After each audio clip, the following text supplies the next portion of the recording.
ఓం శాంతి. శివ పరమాత్మ మహావాక్యాలు. బాబా అంటున్నారు, స్వపరివర్తన ద్వారానే విశ్వ పరివర్తన జరుగుతుంది అంటున్నారు. దీనినే మరజీవ అంటారు, అంటే మహాబలి అని అంటారు. దీనినే మరజీవ జన్మ మహాబలి అంటారు. కాబట్టి భయపడకండి. చనిపోవడం అంటే సంతోషంగా చనిపోండి. చనిపోవడం అంటే ఏంటి? జీవించడం. ఏ విషయంలో చనిపోమంటున్నారు బాబా మనల్ని? పాత సంస్కారాలు, పాత సంబంధికులు, ఈ పాత ప్రపంచం నుండి ఎప్పుడైతే మనం అతీతం అవుతామో అదే మరజీవి జన్మ. సంతోషంగా చనిపోండి. చనిపోవడం అంటే పోగొట్టుకోవడం కాదు, పొందడం అని బాబా అంటున్నారు. మరి ఈ వాక్యాల గురించి బాబా ఏం చెప్తారు? మహావాక్యాలు ఇంకా మనం తెలుసుకుందామా? బాబా అంటున్నారు, స్వయం పరివర్తన అవ్వండి, కానీ ఇతరుల పరివర్తన గురించి ఆలోచించకండి. స్వపరివర్తనయే ఇతరుల పరివర్తన. దీనిలో మొదట నేను అని ఆలోచించండి. ఈ మరజీవిగా అవటంలోనే మజా ఉంటుంది. దీనినే మహాబలి అని అంటారు. భయపడకండి, సంతోషంతో చనిపోండి.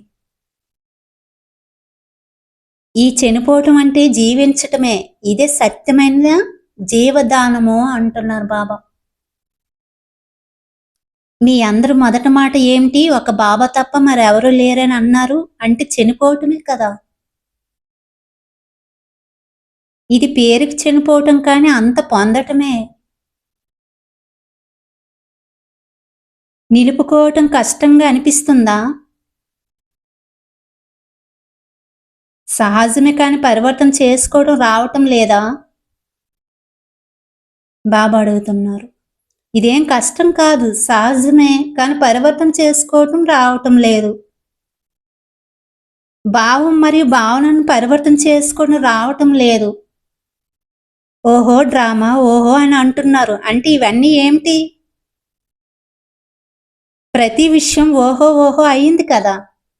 ఆహాకారాలు సమాప్తి చేయండి, అప్పుడు ఓహో ఓహో అని వస్తుంది. ఓహో బాబా, ఓహో డ్రామా మరియు ఓహో నా పాత్ర అని స్మృతిలో ఉండండి. అప్పుడు విశ్వం ఓహో ఓహో అంటుంది.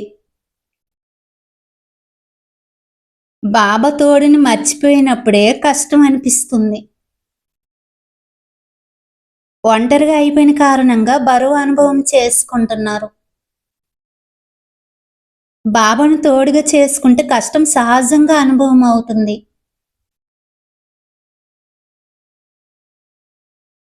ఒంటరిగా అనుభవం చేసుకుంటున్న కారణంగా బరువు అనిపిస్తుంది.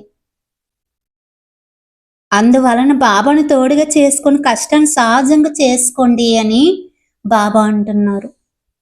బాబాని తోడు పెట్టుకోలేకపోవడం వల్లనే మీకు బరువు అనిపిస్తుంది, ప్రతిదీ కష్టం అనిపిస్తుంది అని బాబా అంటున్నారు. ఎప్పుడైతే మనం బాబాను తోడు పెట్టుకుంటామో ప్రతిదీ కూడా సహజం అయిపోద్ది, ఈజీ అయిపోద్ది అంటున్నారు బాబా. ఓం శాంతి.